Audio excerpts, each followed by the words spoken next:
큰 박수 부탁드립니다. 네, 아유, 너무 감사드립니다. 우리 지난주에 설교 말씀이 마가복음 2장 8절의 말씀으로 어찌 이것을 마음에 생각하느냐라는 말씀, 저희가 한 주간에 또 이 말씀 묵상하면서 살아온 줄 믿습니다. 우리 마가복음 2장 8절의 말씀을 우리 한 목소리에 다 암송한 걸로 믿고 봉독해 보도록 하겠습니다. 그들이 속으로 이렇게 생각하는 줄을 예수께서 곧 중심에 아시고 이르시되 어찌하여 이것을 마음에 생각하느냐라고 말씀하셨어요. 우리 한번 지난주 말씀을 되새기면서 한번 보도록 하겠습니다. 서기관들과 바리새인들이 마음에 둔 것은 무엇이었죠? 바로 예수님께 향한 죄사함에 대한 문제였어요. 중풍병자에게 죄사함을 받으러 왔다고 이야기하면서 그것을 들은 서기관과 바리새인들은 하나님 한 분 외에 어찌 감히 누가 죄를 사할 수 있겠느냐 라면서 예수님을 향하여 마음 중심에 그와 같은 생각을 하는 걸 듣고는 주님께서 그 중심을 보시고 이렇게 말씀하신 겁니다. 그러면서 인자에게 죄사함의 권리가 있다라는 것을 보여주시기 위하여 내가 이렇게 선포하였노라 라고 분명하게 밝혔어요.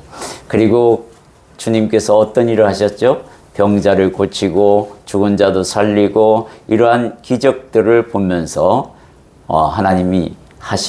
예수님이 하시는 일이 무엇인지 보고 예수님이 정말 하나님의 아들로서 또 하나님의 본체로서 이 땅에 오셨구나라는 것을 믿으라라는 내용을 가지고 있는데 서기관과 바리새인들은 믿었어요, 안 믿었어요? 끝까지 그 신성모독이라는 그 타이틀에서 벗어나지 못하는 모습을 끝까지 보여줍니다. 이게 고집과 아집이 있는 거예요. 여러분들 이게 고집과 아집을 버려야 됩니다. 정말 세상 지식으로 하나님을 풀려고 하면은 부딪히게 되어 있어요. 그것을 여러분들이 안다면 먼저 세상 지식을 내려놓으면 하나님이 보입니다. 성경을 잡으면 하나님이 보이게 되어 있어요. 그것을 안 하니까 문제가 생기는 겁니다. 그래서 이러한 생각들, 여러분이 가지고 있는 이 중심, 마음의 중심에 어떤 생각을 품었는가, 그것이 과연 하나님을 위한 생각인가, 아니면 나를 위한 생각인가, 이런 것들을 좀 구별하는 그런 시간들을 주님이 주셨어요.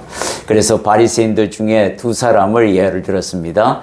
하나는 니고데모라는 사람을 거듭나게 되는 그 과정을 여러분들이 들었고, 또 한 바리새인은 예수님을 집으로 초대해서 잔치를 벌이는 그런 모습들을 보면서 이 외부의 세력의 눈에 이렇게 거슬리는 행동을 하더라도 나는 거기에 개의치 않고 오로지 진리를 우리에게 가르치시는 예수님만 눈에 보입니다 라고 이렇게 믿음을 성장시켜 나가는 모습들을 여러분들이 들으셨습니다. 그리고 부모를 품은 가인의 모습, 그렇게 자신만을 생각하게 되면 하나님이 하신 일에 대하여 늘 나 중심으로 보면 이해가 되지 않는 거죠. 이런 것들, 예수를 팔려고 하는 가룟 유다는 또 어떻게 합니까? 돈에서 이 돈을 내려놓지 않으니까 어떻게 돼요? 예수님의 그 기적과 이적 가르침이 전혀 귀에 안 들어오는 거예요. 그런 것들을 봤을 때 너무너무 안타까운 주님의 모습을 옆에서 읽게 됩니다.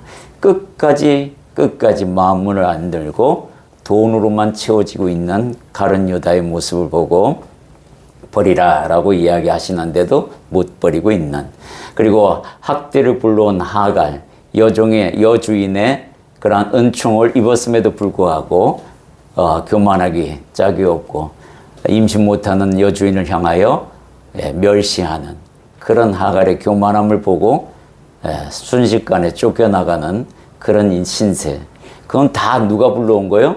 본인이 마음에 무엇을 두느냐에 따라서 생긴 결과라는 거예요. 여러분들이 내 마음 안에 그리스도 예수를 품으면 된다라고 말씀하셨어요. 그죠? 그리스도 예수의 마음은 어떤 마음이에요? 자신을 비우는 마음, 그리고 자신을 낮추는 마음이라 그랬어요. 이것이 먼저 선행되어야 예수님의 말씀이 가르침이 들어가기 시작하는 거예요. 이거 안 버리면 안 되는 겁니다. 아무것도 들어갈 수가 없는 거예요. 그렇게 여러분들이 그거를 분명히 하나님께서 비우라 하시면 비워야 합니다. 사도 바울도 이 세상의 모든 것들 그가 가지고 있는 게 뭐예요? 타이틀이 아주 지금 현대판을 얘기하면 하버드대의 수석으로 졸업한 사람이었어요. 명문대 나온 사람이었습니다. 지방도 빰빵해가지고 금수저로 태어난 사람이에요. 이거 다 나 배설물로 여깁니다 하고 버렸을 때에 하나님의 진리가 그 안에 거하게 되고 지금까지도 사도 바울과 같이 그리스도를 온전히 깨닫고 우리에게 그 복음을 전한 사람은 아무도 없습니다. 그렇게 비워야만 가능한 것이다. 내 중심에 그것을 하나님의 말씀을 채워야 한다라고 이야기를 들었습니다. 그리고 우리는 항상 부족하지만 그럼에도 감사가 늘 있어야 되는 그런 인생을 산다라는 거고 하나님이 주시는 소망과 희망 그리고 그리스도의 사랑을 잃어버리지 말고 마음의 중심에 두셔서 유지하라 라는 말씀으로 결론을 지었어요. 다 기억하실 줄 믿고 오늘 말씀은 출애굽기 33장 21절의 말씀으로 너는 그 반석 위에 서라. 모세가 하나님을 보게 된 사건입니다. 직접 눈으로 본 사람은 이분밖에 없어요. 성경의 기록에 의하면 하나님을 직접 이 육체의 눈으로 본 사람이 유일하게 모세 한 분입니다. 그것도 정면을 본 게 아니라 등을 보셨다라고 이야기하고 있어요. 정면을 보고는 살 사람이 없는 거예요. 그래서 모세도 사는 방법에서 하나님은 보여주고 싶은데 반석의 틈을 사용해서 등만 보게 하셨다라는 거예요. 틈으로 보게 된 얼굴은 온전하게 볼 수 없습니다. 그러나 우리가 예수를 통해서 온전하게 보게 되었다라는 것을 기억하시고 출애굽기 33장 21절의 말씀을 우리 한 목소리로 봉독하겠습니다. 여호와께서 또 이르시기를 보라 내 곁에 한 장소가 있으니 너는 그 반석 위에 서라. 주님께서 지시한 곳이 따로 있습니다. 그러니까 장소가 구별되어 있다는 것을 여러분이 아셔야 해요. 아무 데서나 하나님을 볼 수 있게 만든 게 아니라 하나님이 지시한 그 반석 위에서만 볼 수 있는 거예요. 여기서부터 우리가 알아야 될 게 진리가 얼마나 귀한 것인지를 알게 합니다. 거짓된 진리 안에서는 하나님을 볼 수 없다라는 거예요. 여기서 또 이단과 그렇지 않고 정통으로 나가는 그런 진리 단체하고는 구별이 있다라는 것을 분명하게 선언합니다. 그들이 인간이 스스로 만들어 놓은 그 반석, 하나님의 이름을, 예수 그리스도의 이름을 가장하여 세운 그 반석 위에서는 예수 그리스도가 보이지 않습니다. 하나님을 볼 수가 없어요. 하나님은 누굴 통해서 볼 수 있다고 그랬죠? 예수님을 통해서만 볼 수 있다고 하셨습니다. 그 반석이 바로 예수님이시라는 거예요. 예수님 위에 서야 하나님이 온전히 보이고 삼위일체 하나님이 되심을 분명하게 볼 수 있다라고 이야기합니다. 어느 날 제가 여기 주변에 하도 이단들이 많아서 길거리마다 전도할 때 나는 신천지단입니다. 아주 자랑스럽게 이야기하는, 옛날엔 그러지도 않았던 사람들이 이제는 아주 대놓고 얘기를 해요. 뭘 자랑스럽게 나는 가짜입니다 라고 선포하는 것 같은데 주님 앞에 그들을 두고 기도한 적이 있습니다. 주님, 저들을 향하여 어떻게 선포해야 합니까? 다시 만난다면 제가 무슨 말로 저들에게 전하기를 원하십니까? 그랬을 때 주님이 이렇게 말씀하셨습니다. 그곳에는 내가 없다. 예수가 없는 곳에서는 구원이 없습니다. 당신이 믿는 그곳은 예수가 없다고 하십니다 라고 얘기하라는 겁니다. 이제 만나면 내가 그렇게 얘기할 거라고 마음 먹고 다짐하고 있습니다. 첫 번째 모세를 반석 위에 세우신 사건의 발단이 있습니다. 그 발단은 출애굽기 33장 1절에서 23절에 그 내용이 나와 있어요. 이 내용은 뭐냐면 모세가 시내산으로 들어갔습니다. 그래서 40주 야를 하나님과 대화하면서 율법을 받습니다. 그 그때 모세가 받은 10계명 2개의 돌판은 하나님께서 친히 바위를 잘라서 그리고 그 위에 친히 쓰신 2개의 돌판이에요. 그것을 받고 있고 40일이 됐을 때에 일어난 사건입니다. 주님께서 야 빨리 이제 내려가라. 네가 데리고 온 백성들이 타락하였다 부패하였다라는 이야기를 듣고 급히 2개의 돌판을 들고 내려옵니다. 내려왔더니 아주 가관이에요. 무슨 노래소리가 들리는데 여호수아하고 같이 이야기하면서 야 이게 노래소리가 들리는 것 같은데 전쟁에서 승전가도 아니고 대체 이게 무슨 노래소리냐라고 물었을 때에 글쎄 말입니다. 어쩌거나 저쩌거나 노래소리는 분명한데요 하고 가서 봤더니 세상에 아론을 중심으로 해서 금송아지 앞에서 옷을 벗고 뛰놀면서 춤을 추고 노래 부르는데 여호수아 모세가 눈이 휘둥그러졌습니다. 아니 이게 어찌 된 일이야. 그러면서 모세가 갑자기 화가 끝까지 나서 그 2개의 돌판 하나님이 직접 쓰신 2개의 돌판을 던져서 깨버립니다. 이 사건으로 많은 사람들이 성경학자는 모세의 혈기가 아직도 남아있었다라고 이야기합니다만은 모세는 하나님의 입장에서 너희들은 내 말을 받을 자격이 없어 하고 깨는 그런 모습을 보여줍니다. 그리고 난 뒤에 다 정리를 합니다. 누가 내 편에 서서 저들을 징계할까 했을 때 레위가 나서서 칼을 들고 형제들을 치는데 3,000명이 죽습니다. 아론을 불러다가 모세가 이야기합니다. 어찌된 일이냐? 아론이 하는 말이 뭐라고 얘기하죠? 이렇게 얘기합니다. 저들이 우리를 출애굽시킨 신 하나님을 내게 보이라 했는데 내가 그래서 저들에게 가지고 있는 장신구 금을 다 가지고 오라 해서 가지고 와서 그것을 모아다가 불에 던졌더니 금송아지가 툭 튀어나왔나이다. 세상에 지가 녹여갖고 조각하고 칼로 다듬었던 거는 일체 얘기하지 아니하고 신비한 일로 만들어버립니다. 아론을 죽이려고 하나님은 계획하십니다. 모든 책임이 아론에게 있으므로 아론을 죽이려고 해요. 그때 신명기 9장 20절에 보면 모세가 아론을 위하여 기도하였더니 하나님께서 그를 멸하시려고 하던 마음을 돌이키셨다라고 그렇게 해서 마무리합니다. 이런 사건이에요. 이 반석 위에 세우시는 이 사건의 배경이 이렇습니다. 그리고는 하나님 앞에 다시 모세가 가서 이들을 대신하여 회개의 기도를 하게 됩니다. 그 내용을 하나하나 한번 살펴보도록 하겠습니다. 첫 번째는 주님은 이 시내산의 우상숭배의 사건을 통해서 나는 이제 너희와 함께 가지 않겠다라고 동행 거부를 불러옵니다.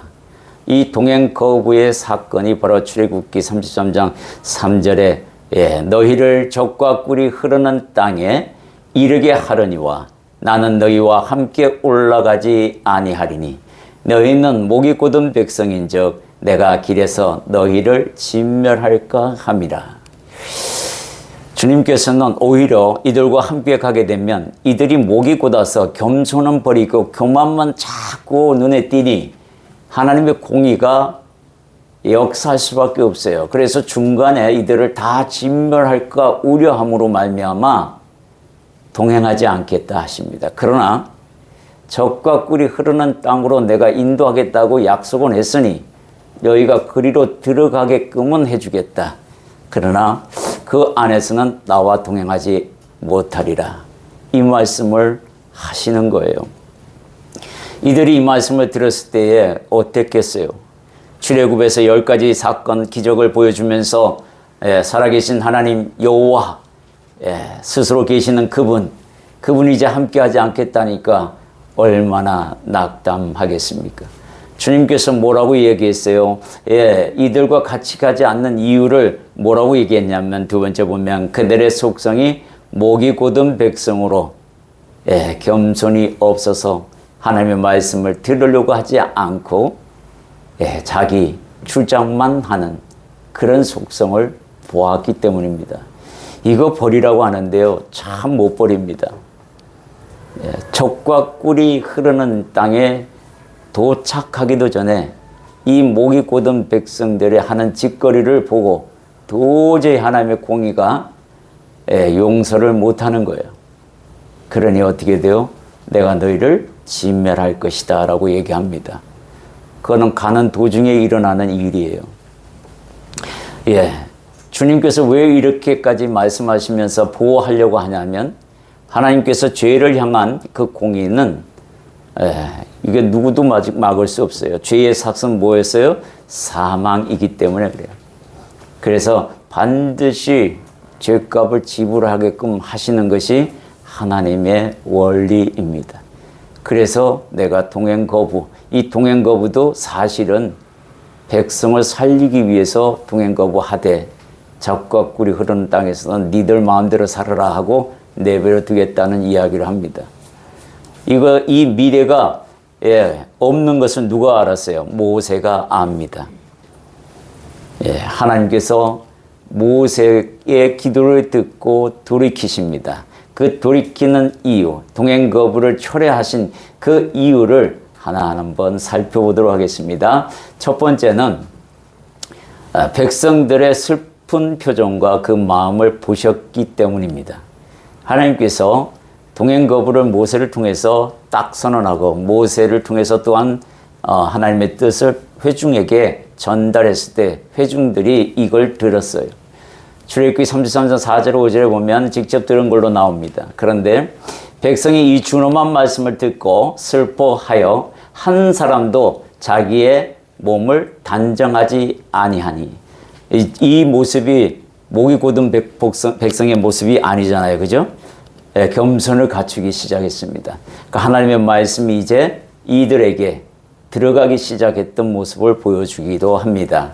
5절에 보면 여호와께서 모세에게 이르시기를 이스라엘 자손에게 이르라. 너희는 목이 곧은 백성인즉 내가 한순간이라도 너희 가운데에 이르면 너희는 너희를 진멸하리니. 목이 곧은 백성으로서는 도저히 함께할 수 없는 이야기를 하고 있는 겁니다. 그리고는 뒤에 이렇게 말씀하시죠. 너희는 장신구를 떼어내라. 그리하면 내가 너희에게 어떻게 할 것인지 정하겠노라 하셨습니다. 조건이 붙었습니다. 이건 뭘 얘기하냐면 순종을 요구하고 있습니다. 목이 곧은 백성은 순종하고는 거리가 멀어요. 그러니까 너희들 목을 부드럽게 하라고 그 첫 번째 요구가 뭐냐면 장신구를 떼어내라 라고 이야기합니다. 이 명령은 단순한 명령이 아닙니다. 결단을 요구하는 명령이에요. 여러분에게 이런 명령을 했을 때 결단할 수 있어야 한다는 겁니다. 이 명령이 뭐냐면 네가 가지고 있는 모든 그 우상들의 온갖 모양들, 애굽에서 온갖 장신구들을 다 달고 나왔어요. 그 장신구는 아마 신학자들이 이 주석가들이 뭐라고 얘기하냐면 드라빈과 같이 작은 모양으로 된 우상들이라는 거예요. 액세서리로 만들어서 자기 몸에 부적처럼 들고 다니는 것들을 이야기합니다. 이거 다 떼어내라 라고 이야기해요. 이 말씀 뭐냐면 모세가 처음에 가시떨기나무에서 하나님을 만났을 때에 제일 먼저 한 행동이 뭐죠? 신을 벗으라 했습니다. 이게 그와 같은 마음이에요. 네가 그 신을 신고 온갖 범죄를 저질렀으니 그 신을 벗으라는 얘기는 회개하라는 이야기와 함께 동반된 요구입니다. 이 장신구를 버리라는 얘기는 앞으로는 내 명령만 따르라 라는 말이 이 안에 함께 들어가 있는 거예요. 그래서 그 말씀을 듣고 출애굽기 33장 6절에 보면 이스라엘 자손이 호렙산에서부터 그들의 장신구를 떼어내니라. 이 말씀이 이제 하나님의 말씀으로 받아들이고 행동으로 옮기기 시작했다라는 겁니다. 결단했어요. 이제는 하나님만 의지하고 나아가겠습니다. 내 안에 있는 모든 더러운 것들을, 그리고 내 마음에 사로잡은 것들을 다 떼어 버리겠나이다 라고 말씀하는 거예요. 하나님께서 동행 거부를 하시겠다는 말씀을 듣고는 모세는 회막으로 들어가 다시 기도를 합니다. 그 기도의 내용은 첫 번째, 회막으로 향하는 모세와 함께하는 이스라엘 백성들의 모습을 그려놓습니다. 이 말씀은 우리가 한 목소리로 봉독해 보도록 하겠습니다. 출애굽기 33장 8절에서 10절 함께 있습니다. 모세가 회막으로 나아갈 때에는 백성이 다 일어나 자기 장막 문에 서서 모세가 회막에 들어가기까지 바라보며 모세가 회막에 들어갈 때에 구름 기둥이 내려 회막 문에 서면 여호와께서 모세와 말씀하시니 모든 백성이 회막 문에 구름 기둥이 서 있는 것을 보고 다 일어나 각기 장막 문에 서서 예배하며. 이게 상상해 보세요. 이제 리더가 하나님 앞에 기도를 하려고 들어갑니다. 이 기도는 회개의 기도입니다. 이제 좀 있으면 그 내용이 나오지만 들어가는 모세의 모습이 당당했겠어요? 머리 숙이고 들어갔겠어요? 머리를 푹 숙이고 죄인의 모습으로 들어가는 것을 상상해 보십시오. 회막 문을 향하여 걸어가는 그 기운 없는 모습, 맥 빠진 모습, 저 모습이 바로 우리 때문이다 라고 보면서 각기 자기 장막문에 서서 모세가 기운 없이 풀이 주고 들어가는데 죄인의 모습으로 들어가는 그 모습을 보고 슬펐겠어요? 기뻤겠어요? 얼마나 슬픈 마음이 들겠습니까? 우리들 때문에 저 리더가 대신 들어가서 저렇게 하는구나. 그것을 다 바라보고는 전부 다 어떤 마음으로 서 있다 그랬죠? 예배하는 마음으로. 예배하는 마음으로 서 있는 모습들을 보세요. 이게 목이 곧은 백성이 하는 일입니까? 아닙니까? 아니라는 거예요. 그 모습을 주님이 보시고 마음을 돌이키시려고 이미 작정하신 것 같습니다. 모세는 두 번째, 모세는 회막에 들어가 이렇게 기도합니다. 출애굽기 33장 12절에서 16절까지 말씀 중요하니까 우리 한 목소리로 또 봉독해 보도록 하겠습니다. 모세가 여호와께 아뢰되 보시옵소서, 주께서 내게 이 백성을 인도하여 나와 함께 보낼 자를 내게 지시하지 아니하시나이다.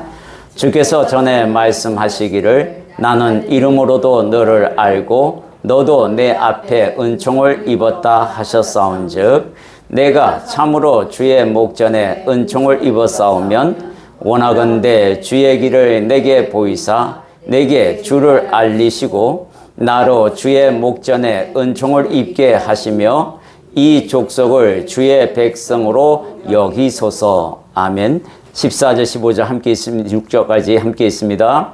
여호와께서 이르시되 내가 친히 가리라. 내가 너를 쉬게 하리라. 모세가 여호와께 아뢰되 주께서 친히 가지 아니하시려거든 우리를 이곳에서 올려 보내지 마옵소서. 나와 주의 백성이 주의 목전에 은총 입은 줄을 무엇으로 알리까? 주께서 우리와 함께 행하신 것으로 나와 주의 백성을 천하 만민 중에 구별하심이니까.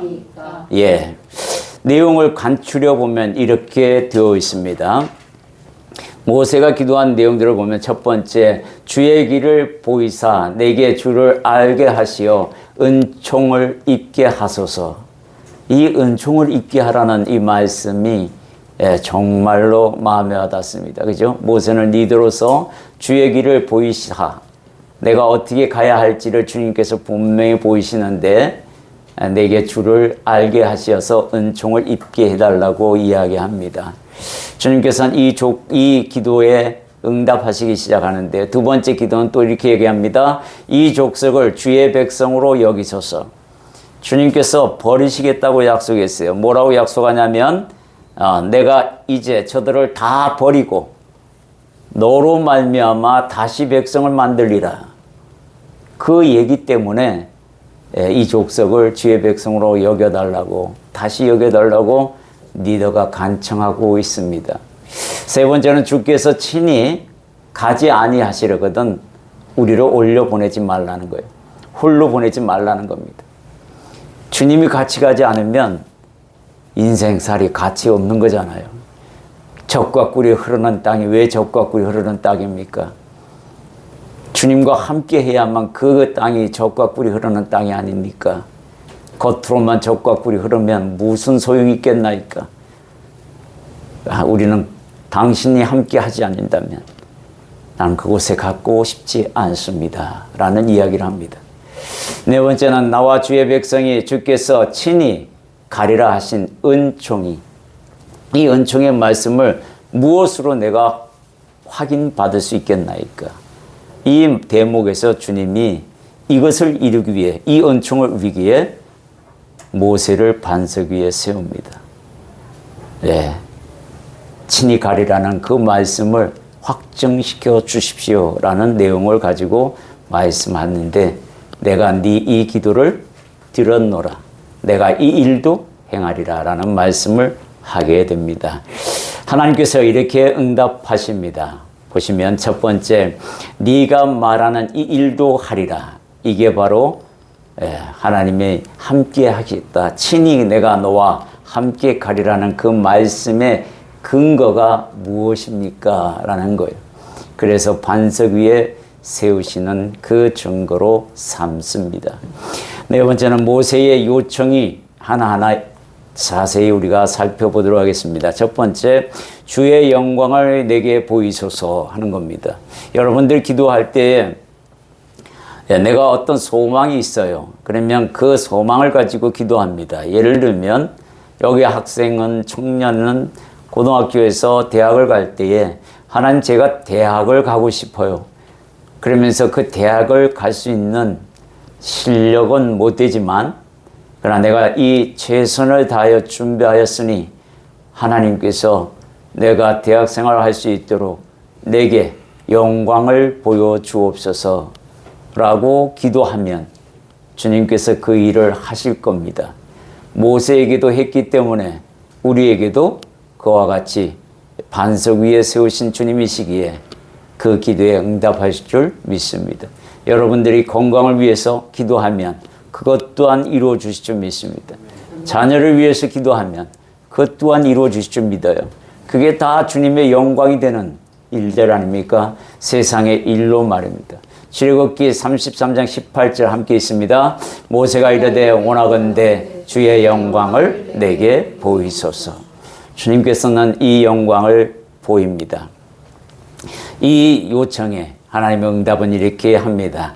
첫 번째는 내 모든 선한 것을 네 앞으로 지나가게 하고 여호와 이름을 내 앞에 선포하리라 라는 말씀을 하세요. 이 내용이 출애굽기 33장 19절에 나와 있습니다. 함께 봉독합니다. 여호와께서 이르시되 내가 내 모든 선한 것을 내 앞으로 지나가게 하고 여호와의 이름을 내 앞에 선포하리라. 나는 은혜 베풀 자에게 은혜를 베풀고 긍휼히 여길 자에게 긍휼을 베푸느니라. 여러분, 이 말씀이 여러분에게 어떻게 이루어졌죠? 안 이루어졌는데요. 내가 내 모든 선한 것을 네 앞으로 지나가게 하고, 이 말씀은 여러분들이 성경을 다 손에 들었어요. 그 성경은 어떤 역사가 기록되어 있어요? 성령의 역사가 기록되어 있습니다. 그리고 거기에 하나님께서 선하시게 만드신 태초의 창조부터 시작해서 그 선으로 말미암아 말세에까지 가게 되는 하나님의 공의, 그 사랑으로 공의를 갚으시는 하나님의 그 모습들이 다 선한 것이 기록되어 있어 이미 우리 앞에 있어요. 그게. 그리고 지나가게 했다. 역사적 히스토리, 그분의 이야기로 다 성경에 기록해 놨다라는 이야기를 하고 있습니다. 그래서 이 말씀을 손에 들고 묵상하는 자, 그 자에게 내가 은혜 베풀고 긍휼히 여길 것이다 라고 분명하게 이야기하고 있어요. 성경을 손에서 버리는 자는 교만하기 짝이 없는 사람이라고 여기 목이 곧은 백성으로 취급하시겠다는 이야기예요. 그들에게 은혜가 들어가요, 안 들어가요? 긍휼이 들어가겠습니까, 안 들어가겠습니까? 안 들어가요. 안 들어가겠다고 얘기했어요. 주지 않겠다고 분명하게 하나님이 말씀하셨습니다. 그런데 우리는 하나님의 마음과는 다르게 해석해서 보지 않아도 은혜는 내려온다 이야기예요. 그것은 무슨 말이냐면 자기 생각대로 성경을 풀이해서 문제가 생기는 겁니다. 하나님은 사랑이시기 때문에 어떤 신학자는 지옥이 없다고 얘기하는 사람도 있습니다. 그건 성경을 왜곡하는 거잖아요. 그죠? 성경에 분명히 예수님께서 지옥과 천국, 즉 아브라함의 품 안을 비교하시면서 얘기했고 천국의 비유도 여러 가지로 얘기했는데 하나님은 사랑이시니 지옥이 없다고 말하는 그렇게 엉터리로 가르치는 목자들이 있다는 거예요. 목자가 아니라 사꾼이나 다름없는 사람들이죠. 그런 것을 구별할 수 있는 눈은 어디에 있냐면 나도 그렇게 생각해 하고 가는 사람은 다 그것을 빠지지만 그렇지 않아. 성경에 어딜 봐. 유황불이 있고 불못이 있다고 분명히 이야기하는데 하나님의 사랑으로 그걸 다 덮어. 그럼 뭐하러 인간을 만들어서 그 지옥과 천국을 만들었다고 이야기하나? 그것은 아니잖아요. 그죠? 하나님을 왜곡하면 안 된다는 것을 분명하게 이야기합니다. 죄인과 의인을 구별하시는 분이 하나님의 공의임을 기억하시기 바랍니다. 두 번째는 반석 위에서 하나님의 등을 본 모세에 대한 이야기가 기록되어 있습니다. 출애굽기 33장 20절에서 23절 우리가 한 몫으로 봉독합니다. 또 이르시되 네가 내 얼굴을 보지 못하리니 나를 보고 살 자가 없음이니라. 여호와께서 또 이르시기를 보라 내 곁에 한 장소가 있으니 너는 그 반석 위에 서라. 내 영광이 지나갈 때에 내가 너를 반석 틈에 두고 내가 지나도록 내 손으로 너를 덮었다가 손을 거두리니 네가 내 등을 볼 것이요 얼굴은 보지 못하리라. 주님께서 이렇게 분명하게 선언하셨어요. 지정하는 장소, 네 곁에 있는 그 장소, 그 반석 위에 쓰고 그 틈새 사이로 네가 나를 보되 등을 보리라. 그런데 살리기 위해서, 모세를 살리기 위해서 손으로 그의 눈을 가려주시겠다고까지 이야기합니다. 한 구절 한 구절 주님의 사랑이 보이지 않는 구절이 없습니다. 우리의 생명을 위해서 이렇게 부지런히 세세하게 세밀하게 일하시는 하나님을 보는 자들은 감사로 깨어있을 수밖에 없다라는 거예요. 모세가 선 반석은 곧 장차 오실 예수님을 상징하고 있습니다. 이 고린도전서 10장 4절에 보면 함께 읽어보겠습니다. 다 같은 신령한 음료를 마셨으니 이는 그들을 따르는 신령한 반석으로부터 마셨음에 그 반석은 곧 그리스도 주시니라. 하나님께서 분명히 우리에게 말씀하시기를 그 반석은 뭐라고요? 그리스도라고 분명하게 이야기하고 있어요. 딱 유일한 곳은 예수 그리스도밖에 없어요. 이슬람교의 그 창시자도 해당이 안 됩니다. 정말로 나중에는 이 종교 전쟁으로 세계가 마무리될 겁니다. 아마 말세는 그럴 수밖에 없는 상황이에요. 그리고 중동 지역에서 그 불씨가 일어납니다. 그리고 분명하게 복음서에 이렇게 나와 있죠. 예루살렘 성이 포위되면 그때는 말세가 문 앞에 이른 줄 알라라고 이야기합니다. 그게 바로 이스라엘을 공격하기 위해서 연합군, 이슬람의 연합군이 치게 되어 있다는 게 그 전쟁이 반드시 온다라고 이야기하고 있습니다. 두 번째, 하나님의 얼굴을 볼 수 있는 곳은 반석 틈이었습니다. 그죠? 이 반석 틈. 마태복음 16장 18절 우리 한 목소리로 봉독해 봅니다. 또 내가 네게 이르노니 너는 베드로라. 내가 이 반석 위에 내 교회를 세우리니 음부의 권세가 이기지 못하리라. 이 말씀은 하나님 볼 수 있는 곳은 반석 위에 세워진 교회라는 겁니다. 이 교회에 와서 하나님의 말씀의 진리를 듣고 깨닫는 자. 주님께서 이 땅에 오셔서요 말씀을 전할 때에 우스갯소리로 전하는 거 하나도 없습니다. 전부 진지하게 3년 동안 공생하시면서요, 비유로 다 말씀하셨어요. 깨달을 자만 깨달으라는 겁니다. 성전으로 오신 예수 그리스도, 당신을 분명히 이야기하기 시작합니다. 그래서 곳곳에 내가 성전이다라고 이야기하는 그 메시지가 있어요. 혈루병 여인이 예수님의 옷자락을 딱 만졌을 때 누가 깨끗해지고 누가 더러워졌어요? 아무도 더러워진 사람은 없습니다. 혈루병 앓고 있는, 유출병을 앓고 있는 여자가 손대는 곳은 다 부정하다고 레위기에 기록되어 있어요. 그러면 그 여자가 예수님의 옷자락을 만지면 예수님이 부정해져야 되는 거예요. 법에 의하면 그렇습니다. 그런데 출애굽기에 레위기가 들어서기 전에 주님께서 성전에 대한 제단에 대해서 설명합니다. 제단을 속죄하고 거기에 관유를 불러서 그 속죄한 제단은 그 제단을 만지는 사람마다 거룩해진다라고 분명하게 이야기해요. 그래서 성전 제단으로 오신 예수님을 비유하고 있는 겁니다. 왜? 이 혈루증 여인이 깨끗함을 입었다는 것이 주님이 곧 그 제단의 반석이라고 입증하고 있는 겁니다. 이런 것들이 곳곳에 숨어져 있어요. 하나님께서 이 땅에 예수 그리스도를 어떤 직분으로 보냈다라는 것을 알게 하는 경우들입니다. 요한복음 2장 19절에서 21절의 말씀 우리 한 목소리로 봉독합니다. 예수께서 대답하여 이르시되 너희가 이 성전을 헐라 내가 사흘 동안에 일으키리라. 유대인들이 이르되 이 성전은 46년 동안에 지었거늘 네가 3일 동안에 일으키겠느냐 하더라. 그러나 예수는 성전된 자기 육체를 가리켜 말씀하신 것이라. 그래요. 주님께서 분명히 당신이 성전이라는 것 분명히 밝힙니다. 그것을 우리가 믿어야 되는 거예요. 모든 사건이 또한 예수님이 성전인 된 것을 알려주고 있다는 것도 기억하셔야 됩니다. 세 번째는 우리 모두는 모세보다 더 분명하게 하나님을 본 사람들이라는 겁니다. 요한복음 14장 9절에는 이렇게 말씀하고 있어요. 예수께서 이르시되 빌립아 내가 이렇게 오래 너희와 함께 있으되 네가 나를 알지 못하느냐. 이 말은 무슨 말이냐면 빌립이 예수님 앞에 하나님 아버지를 우리에게 보여주세요 라고 얘기했을 때 빌립에게 이야기하는 겁니다. 빌립은 되게 똑똑한 사람으로 성경에 나와 있습니다.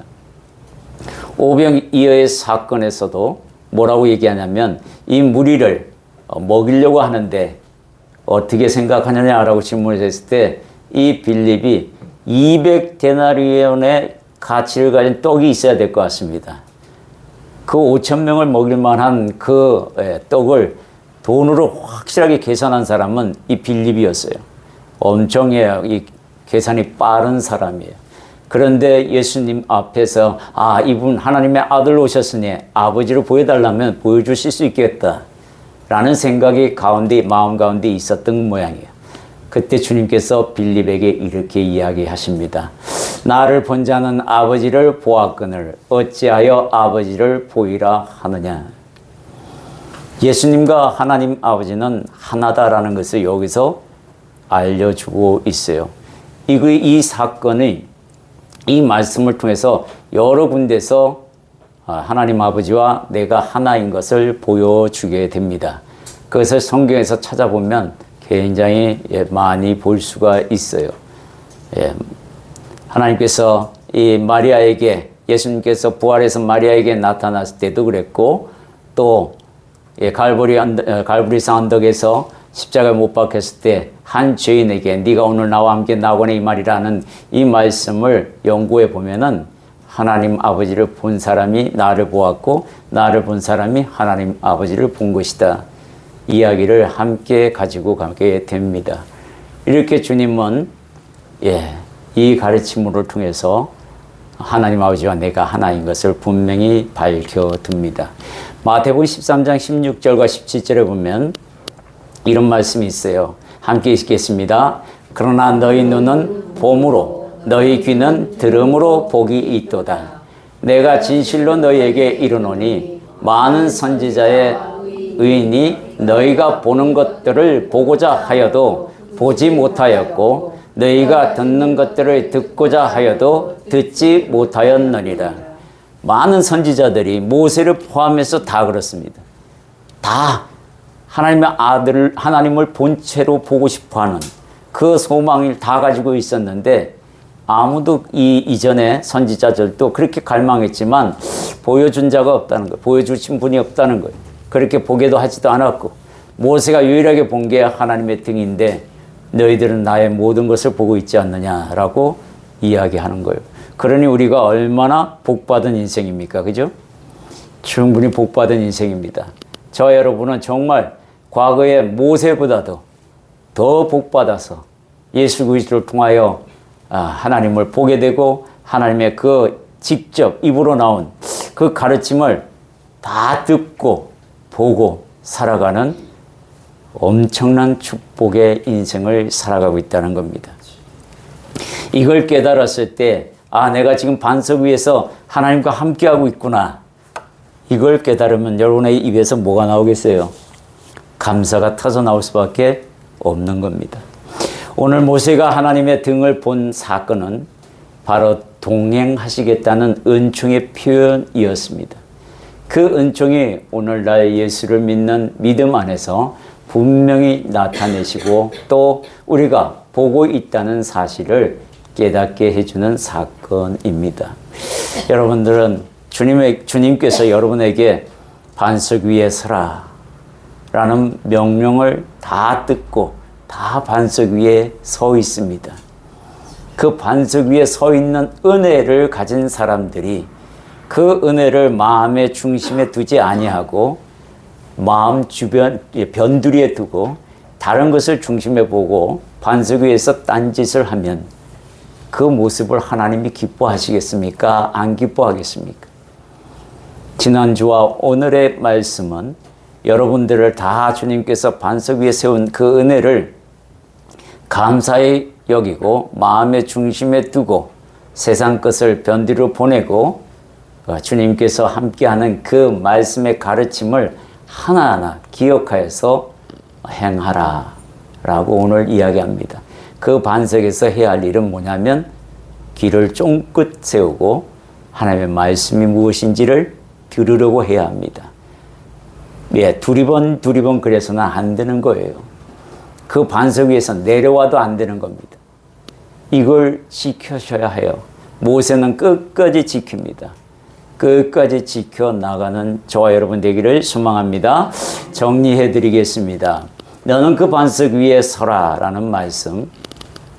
본 사건의 동기는 동행거부로부터 시작이 되었어요. 그죠? 동행거부의 원인은 시내산 금송아지 사건이 불러온 것입니다. 목이 곧은 백성에게 모습으로 하나님께서 아주 큰 징계입니다. 동행하지 않겠다는 징계만큼 두려운 게 없어요. 저와 여러분이 이 어려운 세상, 광야와 같은 세상에서 담대하게 살아가는 이유가 뭡니까? 하나님이 나와 동행한다는 그 믿음 때문 아닙니까? 그죠? 그렇기 때문에 내가 조금 실수하더라도 하나님께서 나를 지켜주시기 때문에 내가 넘어질 뻔하더라도 내가 다치지 않는 것은 하나님께서 나를 붙드셨기 때문에 그거 있기 때문에 가는 거잖아요.